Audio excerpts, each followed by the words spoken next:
Right now, it is time to bring in Arjun Singh. And Arjun, of course, is around the world. He's in Jaisalmer, India.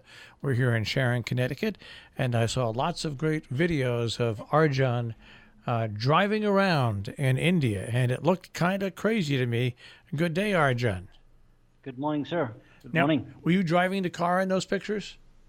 My friend was actually. I was just taking that photos on the phone. So my friend was driving, and I was sitting on the front seat with him. So I was just taking the photos at that time. And actually, we went to Jodhpur to consult the doctor. And Anita has a exam there of a headmaster, the post of the headmaster. So she went to appear in the exam there. So I went with her, and the Gidar was with us. So we went there. And while coming back, I thought that it's quite unusual. For us, it's usual because when we see the bikes and the people walking on the roads and a cow in a van there.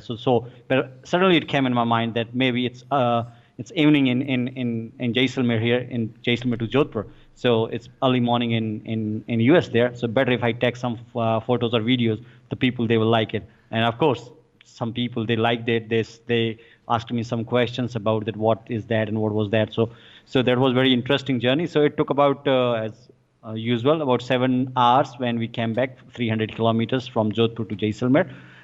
But lots of, as you saw in the video, it's the no more cars, no more vehicles, but motorbikes and people everywhere on the road there. Well, that's the whole thing. Not only people on motorbikes, but I was watching. There is quite a lot of car traffic too, but the cars and the bikes and the pedestrians all just seem to mingle in, and there's no. It's like in this country, there's a certain order to the lanes and everything, but it looked very hectic on your video. As Marshall mentioned yesterday, when you were here and the two of you were driving, and I think you were over in New York State, but it was a windy road, and a truck was in front of you, and you said, "Why don't you pass?" And Marshall said, "Well, you can. It's a double yellow line." Yeah, I remember that. Yes. Here it's not like that. Actually, if a person who drives a car in US is not, I think, is not a good driver here in India. Well, you need a lot of experience here because you don't know what the bus or the truck coming just in front of you.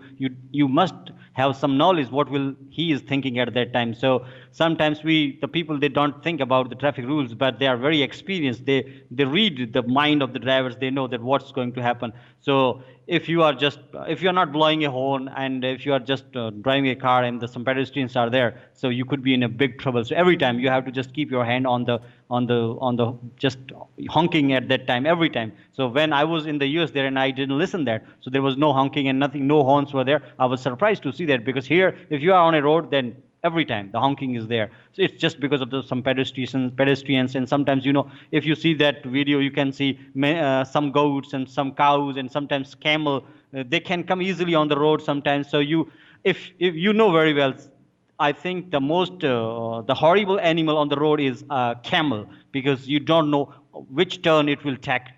Maybe sometimes left, sometimes right, up, down, who knows, no idea. But if there is a cow, then you are sure that because it will not run, it will just follow the rule, it will go straight. So if there is a cow on the road, you can drive in the same speed. If there is a goat, you are in a trouble because it can jump quickly. And if it is a camel, stop your car because you don't know what's going to happen. Sometimes it comes directly to the car there. So people here are very experienced. When we see the cows on the roads, no problem at all. They are on the same speed. They don't just decrease the speed. They go on the same speed. If there is a camel, you can see many people, they stop, they brake, and then they just wait for the camel to cross the road or to go from one side to the other side. If there are some camels, then again, you have to be very careful.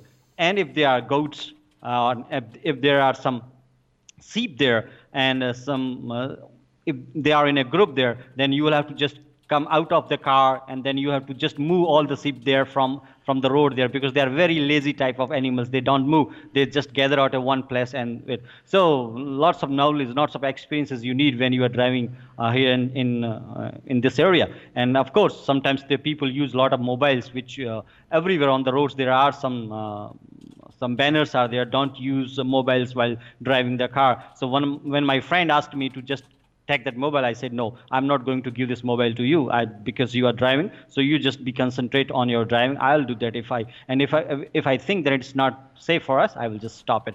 So the roads are very different from the roads in the U.S. Now, is it if you were to hit a cow in India, is there a severe penalty for that? Pardon? If you were to actually hit a cow when you were driving and kill a cow, seeing as they're considered sacred, is there a special penalty for that or anything like that? Well, if you get caught by the police, and then very nominal, I think it's not more than $1 you have to pay for the penalty. But if you are caught by the owner of the cow or by some villagers, then you are in a big trouble. You have to pay sometimes, I think, more than $200 or $300 or for the whole payment of the cow. So it takes, sometimes they charge $500 to $700 for a cow. It depends on a driver, that if he is caught by the villagers, by the owner of the cow, then it's like that. If at night, if you hit a cow and nobody just catches you, and next day, maybe sometimes if you are in a court, if you go there in the court, if you are just caught by the police, then it's like nominal charges, like maybe $1 or $2, and then your license will be at the court, and you will have to go for a long judiciary system. You have to go again to the court and all those things. So people, they don't want to go to the court again and again. So they just sometimes pay directly to the owner, the whole payment to the owner. Definitely, but it's just like paying money, not like prison or not like this. Only you have to pay some penalty for that. And do you have a lot of car repair shops there for when people have, because the animals that you face on a daily basis, camels and stuff like that, must do a lot of damage if cars hit. Are there a lot of car repair shops around? A lot of, but not by the company, not like by the company. Like I have the car which is from Hyundai, but my friends, he has a car from Maruti. So we don't have those service centers here in Jaisalmer like Hyundai or Maruti or Tata. We don't have, but we have local people. Right. They are mechanics, and they have that. They repair the cars. But after every 5 to 7 kilometers, we have a shop of people who just they make punctures of the car, because on the car sometimes we have the people, they drink and then they throw the bottles on the road sometimes, and so lots of problem with the tire puncture there. And so after every 5 to 7 or 8 kilometers on the highways, you can see a small stall, and they just make punctures of the tires there. And for example, you said your friend took you to was it Jodhpur? Yeah, Jodhpur. Yeah. How did you have to pay him for that? No. Okay. No. He's no, because he went for his own work, and he just told me for that, and he's a very close friend of mine. So when I was there, I paid for his food, like for dinner and for his stay. When I paid for that, because I didn't ask him to do that, because he paid for my trip, so I paid for his stay and for his food. So it was like, you can say yes, I paid, but not directly, but so in the other way. And how many miles approximately is that? It's 300 kilometers. So it's a return. It's a 600 kilometers in a day to go and come back. And how much does I'm just curious, how much does the petrol cost? It's like $1 for a 1 liter petrol. All right, so 70 rupees, $1, one liter. Yeah. So it takes you about 6.5, 7 hours to get to Jodhpur, right? Sure. But it's 373 miles using Google. So it's 373 miles. So it's around 400 miles. So it would be like going from here to Portland, Maine. That's about, because the Augusta, Maine is 500 miles. So it would be like going from here to Portland, Maine, or from here to Harrisburg, Pennsylvania. That's the route. But no cows and no pedestrians on the roads, right? Right. Well, every time you need a break. Every time you need a lot of fuel. Not like on the highway you can drive and you can just play the music and you can only keep. No, here after every couple of minutes, someone is there on the road. It depends on your luck who's there and who's not. And they're just about 4 liters in a U.S. gallon, by the way. Yeah. So it's basically $4 a gallon. I think in the U.S. there are gas stations, right? Yes. Gas stations. We don't have gas stations. We have petrol and diesel, no gas. Okay.